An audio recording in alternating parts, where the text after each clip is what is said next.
Jimmy Kimmel off the air, just as I predicted, right here on this show yesterday. What did we talk about? After Benny's interview with Brendan Carr, who runs the FCC, I told you, I said, you know what? This guy's going to go. He's going to be fired. And I can tell you this, another prediction, Seth Meyers is next. Ladies at The View are like terrified right about now. Terrified that they're also going to be in this predicament. And I'll tell you why.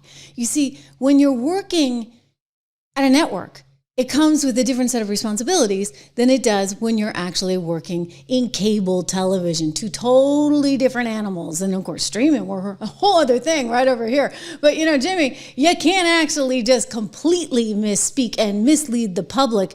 You're not allowed to do that because guess what? You're on public airwaves. And those public airwaves are governed by the FCC, and thus you were way out of line, saying the things that you did about Charlie Kirk. Guys, we're going to talk about what he said because it's pretty bad, and then we're going to talk about what the repercussions are. But first, here's Donald Trump overseas in the UK. By the way, beautiful, beautiful dinner and ceremony there last night. Just unbelievable. I mean, they really just put on quite a show for the President of the United States and the First Lady Melania Trump, who looked stunning as always. But here he is speaking on Jimmy Kimmel moments ago. Well, Jimmy Kimmel was fired because he had bad ratings more than anything else, and he said a horrible thing about a great gentleman known as Charlie Kirk. And Jimmy Kimmel is not a talented person. He had very bad ratings, and they should have fired him a long time ago. So, you can call that free speech or not. He was fired for lack of talent. Lack of talent, yeah. Lack of talent, and because of that lack of talent and perhaps a little bit of stupidity, because he clearly wasn't even in or following the news cycle, unless he was, and again, I guess that gets back to his very deliberate misleading of the public. He wasn't very funny. The jokes were written for him, and I would just say, like, he was highly inappropriate, along with being completely misleading and promoting a kind of misinformation or disinformation, if you would, which again, you really shouldn't be doing if you're on network television. Jimmy Kimmel suggests Charlie Kirk assassin was one of the MAGA gang, despite reports of leftist leanings. So the FBI has come out and they have told us how he had been effectively, they believe, radicalized by the leftist group. He had very leftist leanings. We've seen that in the writing, in the text, etc. And yet Jimmy Kimmel was trying to promote a very different kind of point of view, something similar to what we saw Larry Tribe, the Harvard professor, saying days before. But even Larry Tribe was taken out in his tweets because he was called out. Here's what Kimmel said, okay? And by the way, Disney had no choice. They should have done better. They should have done it earlier. They should have done it right away. But they had to wait for Sinclair and Nexstar to step up to the plate. Here we go. Quote, "We hit some new lows over the weekend with the MAGA gang desperately trying to characterize this kid who murdered Charlie Kirk as anything other than one of them and doing everything they can to score political points from it." Excuse me? Well, that is just a lie. And so when you're lying on network television, you are going to catch the attention of one Brendan Carr, who's the new head of the FCC. And I'll tell you, this guy, he means business. He's a total bad you-know-what. And he went on Benny Johnson, my friend Benny's show. I want to show you a few clips from this. But here's the real hot one that got everyone pretty bothered. Because now the affiliates are going, wait a second, we're going to be in trouble. Like Disney's saying, we're going to be in trouble. They're going to just suspend all of these affiliate licenses all over the country because you got one bad actor doing some really stupid stuff. Jimmy Kimmel, wait for it. Here is Mr. Brendan Carr.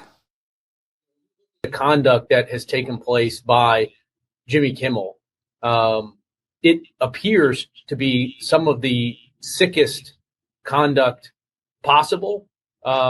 As you've indicated, there are avenues here for the FCC. So there are some ways in which I need to be a little bit careful because we could be called ultimately to be a judge on some of these claims that come up. But I don't think this is an isolated incident. I mean, you go back to Representative Swalwell, and he emphasizing that Charlie Kirk's killer was a straight white male from a Republican family that voted for Donald Trump. In some quarters, there's a very concerted effort to try to lie to the American people about the nature, as you indicate, of one of the most significant, newsworthy public interest acts that we've seen in a long time.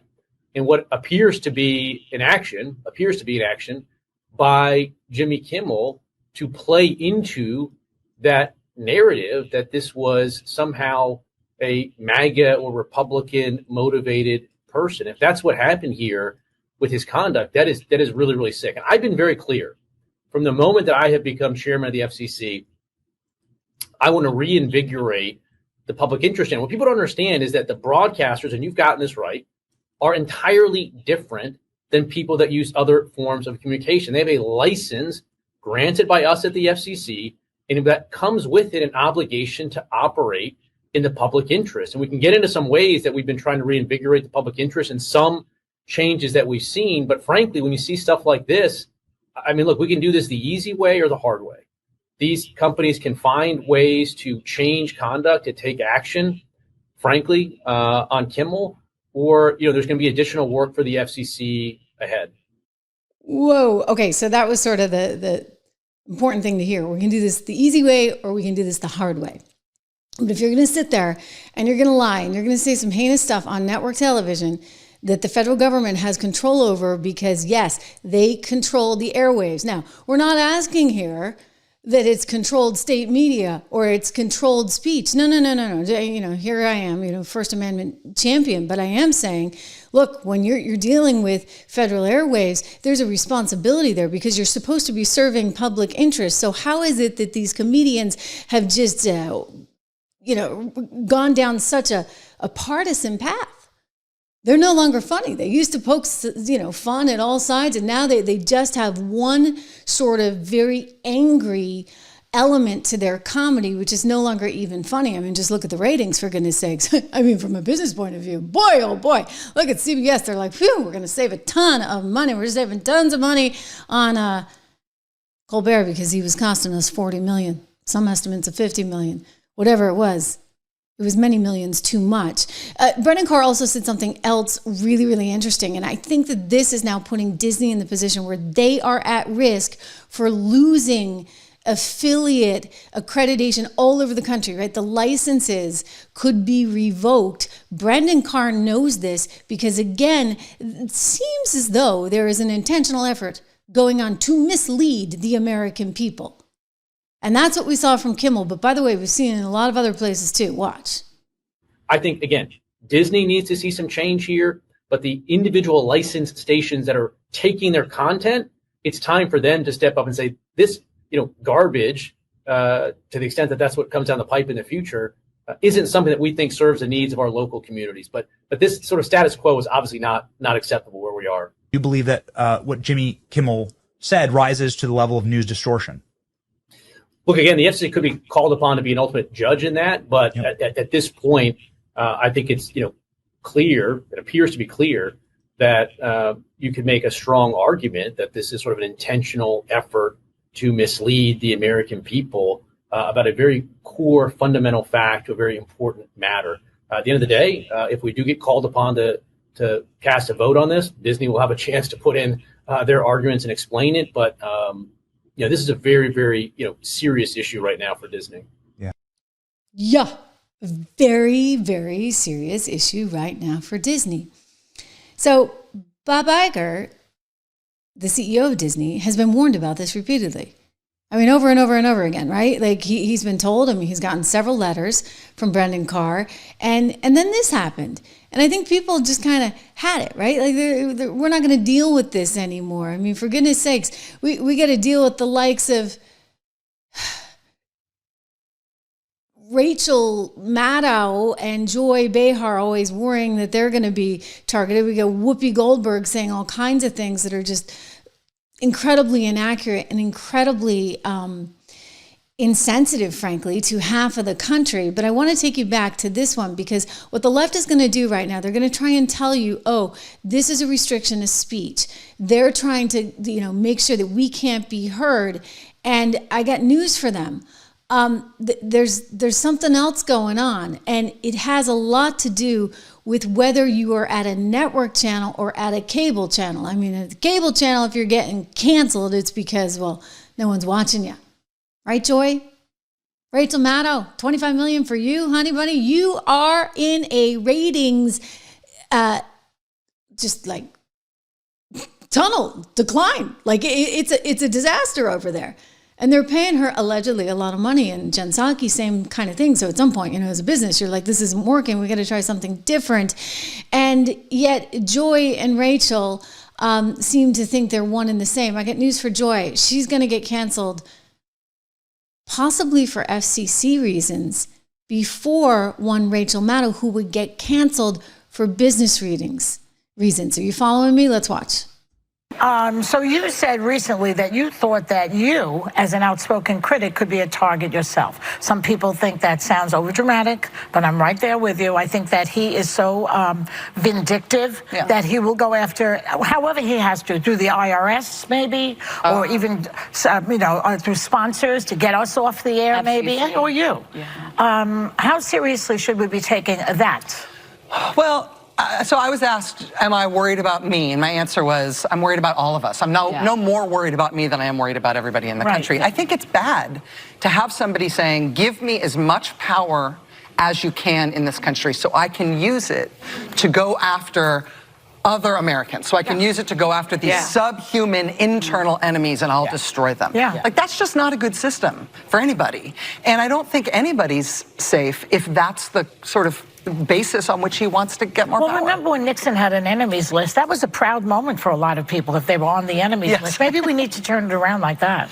Well, I think that if he decides that he's going to go after you or me or anybody who's well known, we have resources, we'll likely be fine. But I think there's a pattern where he picks out individual people and effectively terrorizes them. There's Stormy Daniels wearing a bulletproof vest to get into it's ridiculous. The courthouse, right? Once you have political violence, you have fascism following that. So Okay, here we go with the fascism stuff. That's our favorite line. But the reality is, Disney is in a lot of hot water in more ways than MSNBC. I mean, MSNBC is just struggling financially, right? Let's face it. They can't make any money over there because they can't get any ratings. That's very different than what's going on, say, at The View or at Jimmy Kimmel's show. And I think that's an important distinction that's getting lost in this, especially as the left goes on and on and on and on about how unfair this is. And, this is basically just Donald Trump trying to be an ogre and shut down the speech on the other side. That's not at all what's actually going on. And I think it's critical that we take a step back and we try and understand this. I mean, there's some business reasons, yes, why you'd want Jimmy Kimmel off the air. He's not rating. Nexstar was very upset with the commentary. Sinclair was very upset with the commentary. I don't think they quite, Disney did not quite grasp what a commanding figure and presence and force Charlie Kirk was and what his death symbolizes and means to half of the country. So that's one big error. But then the other big error is, again, them not seeming to get that they can't be Gutfeld over on the Jimmy Kimmel show. They can't be the liberal version of Gutfeld because they are on network television, and it's very different. To go to a soundbite from the guy who is notorious, his claim to fame is Ms. Fang Fang, taken up allegedly with a Chinese spy. The FBI had to contact him about Eric Swalwell. Not the best and the brightest, shall we say, but he's part of the problem. He's trying to suggest that somehow the president doesn't have the authority, that Jimmy Kimmel has the right to be on the air, and that's actually not the case, guys. Watch. Yeah, Congressman, I see you are wearing a hat. What does that hat say? You're damn right I am, John. I was a guest on the Jimmy Kimmel show. He every night has a right to come into any house that wants to watch and entertain Americans, just as Greg Gutfeld on Fox has a right to be not funny and go on his network and entertain Americans. It's a part of who we are, John, and frankly, it should shake every American that the President of the United States is out there firing comedians who make fun of him. That is not who we are, and every American should care and stand up to this. Except that, once again, I got to tell you, he is not that smart. He doesn't seem to fundamentally get the issue here, which is that you cannot actually put misinformation out on public airwaves when it is a network, okay? I get that Rachel Maddow loves doing it and does it all day long over there on MSNBC, but here's the distinction. And by the way, Brendan Carr articulated this very well. In other words, you got the affiliates, right? They get licensed by the government to be running the content from ABC. ABC is the content provider and charges them so that they can run the Jimmy Kimmel Show. And then they have a contractual arrangement where they have to run the Jimmy Kimmel Show. But they're sitting there saying, wait a second, is this really in our interest? Is it in the public interest of our community to be running misinformation? And the short answer to that is no, and they know it, but here's Carr explaining it. Apart from the idea that you have national programmers that create the show, including the Kimmel Show, and then they're given to and distributed over licensed TV stations. It's the licensed TV stations that have the public interest standard, including those TV stations that Comcast and Disney own. So FCC regulatory action focuses on those individual stations. And one thing that we're trying to do is to empower those local stations to serve their own communities. And the public interest means you can't be running a narrow partisan circus and still meeting your public interest obligations. It means you can't be engaging in a pattern of news distortion. We have a rule on the book that interprets a public interest standard that says news distortion is something that is prohibited. Likewise, we have a rule that addresses broadcast hoaxes. And so, again, over the years, the FCC has stepped back from enforcing it, and I don't think it's been to the benefit of anybody. Just look at the credibility of these legacy media. It's absolutely through the floor. They used to be able to say at least they were more trustworthy than Congress, but now they're even less trustworthy than Congress. And so I think as a business matter for them, something has to change.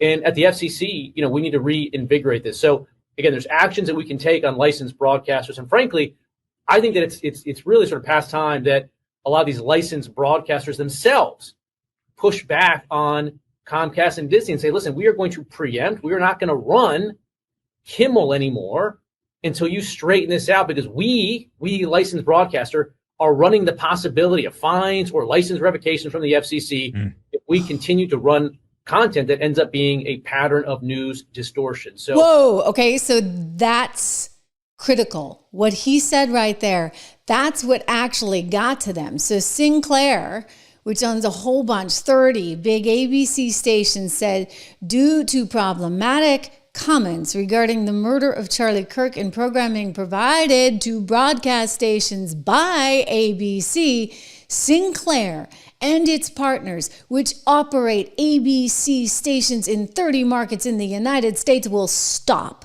airing Jimmy Kimmel's show until further notice.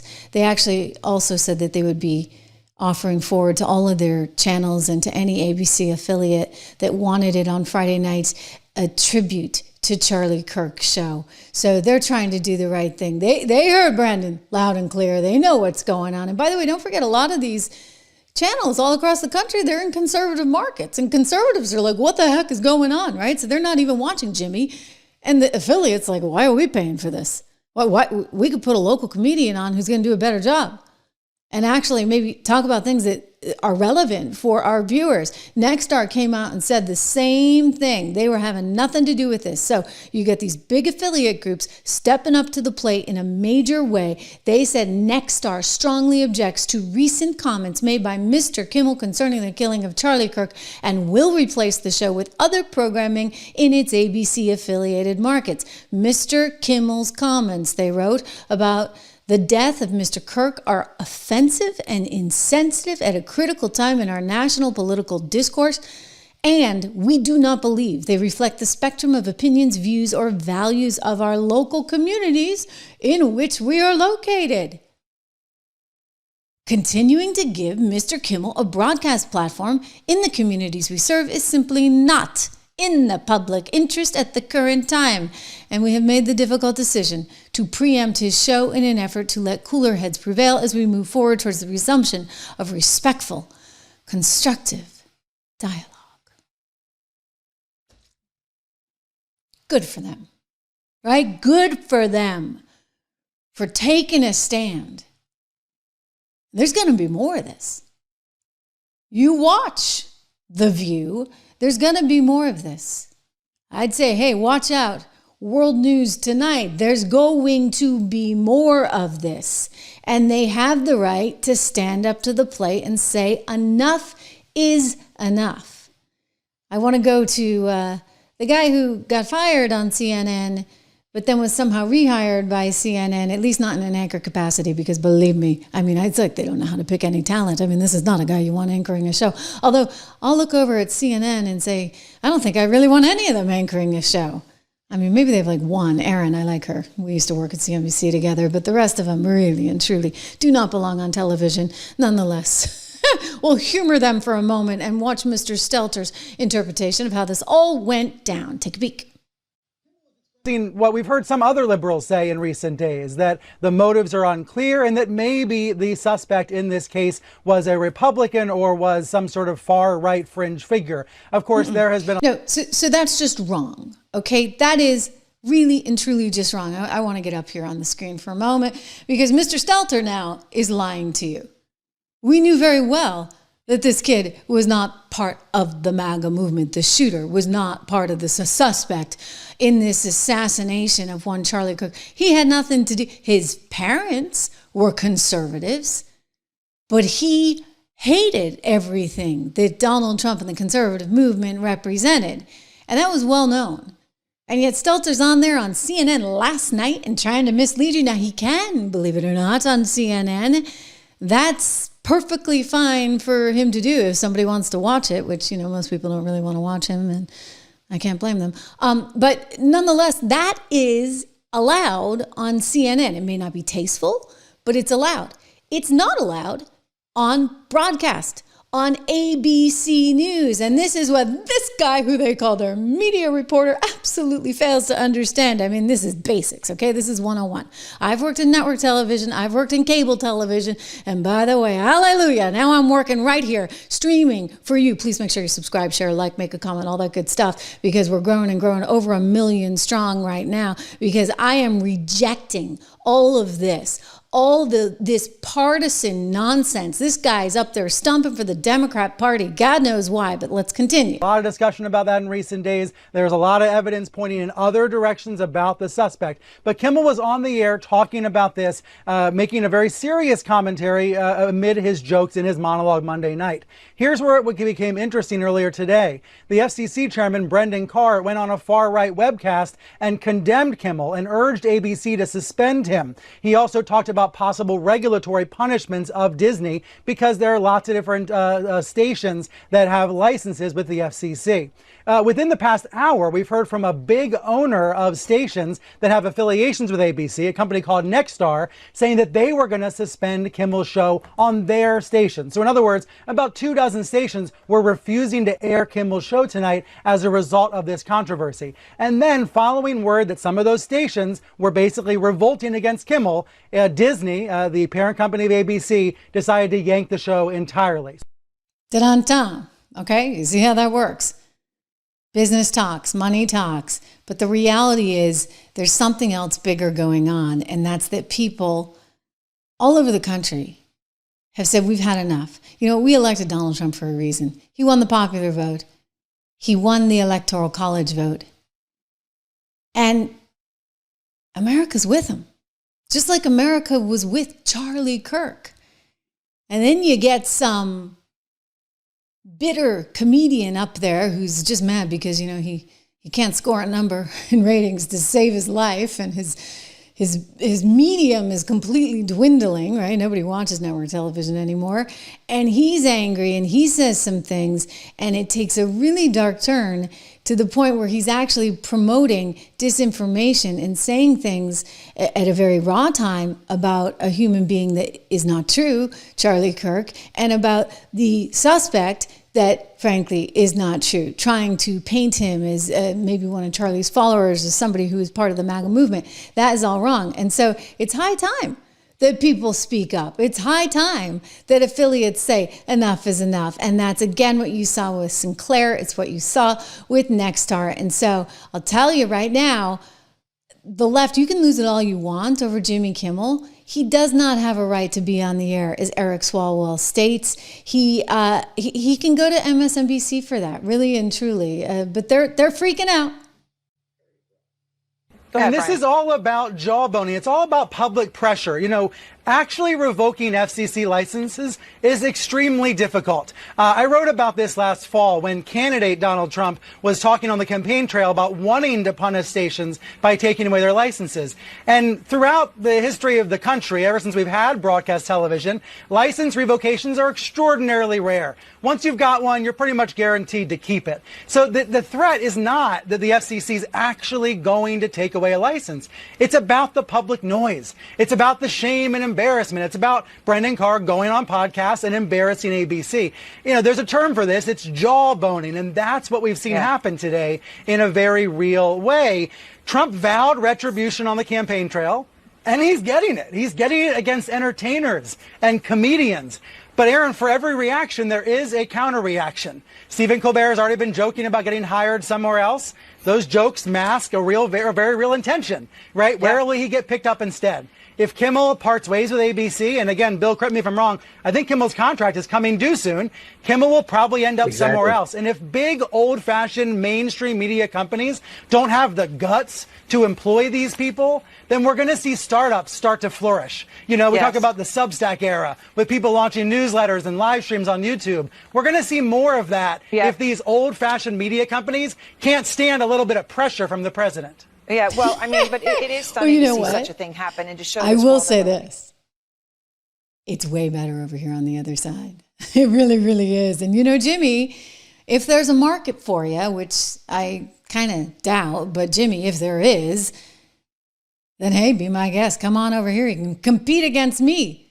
We've just been doing this daily, every day, religiously for almost 2 years. And guess what? We're up over 1 million subs. We had nearly 1 million people watching yesterday's show. I mean, incredible, right? So, hey, come on over here. I'll welcome the competition. I don't think you can do it. I mean, unless what, you're going to get 40 staff writers to help you with your really bad jokes. Think about that, guys. He had all those people that would have been helping him with this, working on this with him. How is it that you have an entire staff that doesn't see that something might be wrong with your commentary? That it had already been disproven that Larry Tribe, the Harvard guy, right, considered such a great constitutional law professor, he had to come out and apologize because he tried to suggest exactly what Jimmy Kimmel suggested, and that had happened at least a day before, maybe a couple days before. In other words, this was a deliberate move, and it tells you that everybody around Jimmy Kimmel on his little show there, not so little, they have a lot of people working there, little in terms of ratings, but they all agreed, and they all thought this was perfectly appropriate. And that gives you a special insight, if you would, right, into Disney. And it shows you how gross and twisted these companies have become with their woke ideology and their TDS. That's all it is, guys. TDS.